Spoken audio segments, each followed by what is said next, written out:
La galère des transports urbains est-elle une fatalité ? La révolution numérique répond à ce défi en apportant de nouvelles solutions. Dans le cadre du festival Futur en scène et du projet SoMobility, une journée internationale d'études à Con-les-Bouchons réunissait à Issy-les-Moulineaux ceux qui cherchent de nouveaux modèles, villes, grandes entreprises, start-up, pour échanger sur la manière dont le numérique va faciliter et fluidifier les déplacements en ville. L'objectif est de limiter les embouteillages dans la ville et de limiter la pollution. Aujourd'hui donc, c'était le moment de faire le point avec toutes les grandes entreprises et villes européennes.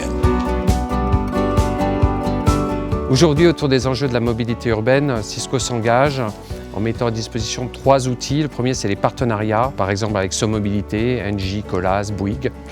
Après, sur les investissements dans des startups. Et enfin, tout ce qui va être travail avec l'écosystème, la recherche, l'innovation. Et on a investi ici, à Issy-les-Moulineaux, notre sorte de recherche mondiale. Citigo, c'est la première plateforme de covoiturage de banlieue à banlieue et centre-ville qui marche en temps réel. En général, une personne par voiture, 85% des véhicules sont sans aucun passager à bord.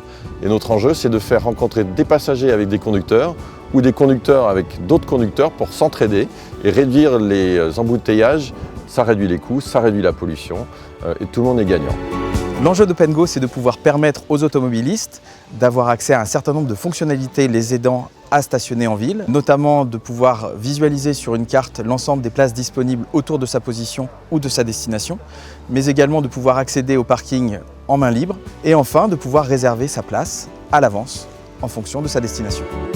Bipark est une société qui propose à des propriétaires immobiliers de mettre à disposition des places de parking vacantes à des tiers extérieurs à l'immeuble.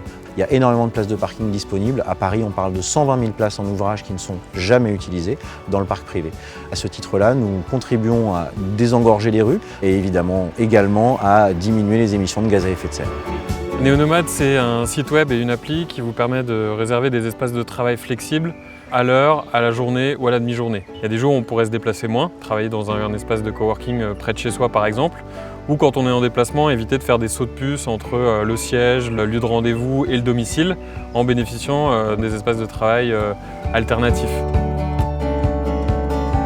Le métro du Grand Paris, c'est une véritable révolution en Ile-de-France puisqu'on a pour objectif de construire 68 nouvelles gares avec une mise en service entre 2022 et 2030. Aujourd'hui, on a un réseau qui est en étoile, qui part de Paris et on va venir cercler en fait toutes les lignes parisiennes de métro de façon à avoir des connexions avec tous les modes existants, ce qui va permettre de parcourir l'Île-de-France en un temps record et de façon extrêmement efficace et puissante. Les travaux de ce nouveau métro, qui vont probablement perturber le trafic automobile pendant plusieurs années, représentent aussi une réelle opportunité pour multiplier les initiatives de smart mobilité et ainsi trouver rapidement de nouvelles solutions de déplacements intelligents en région parisienne.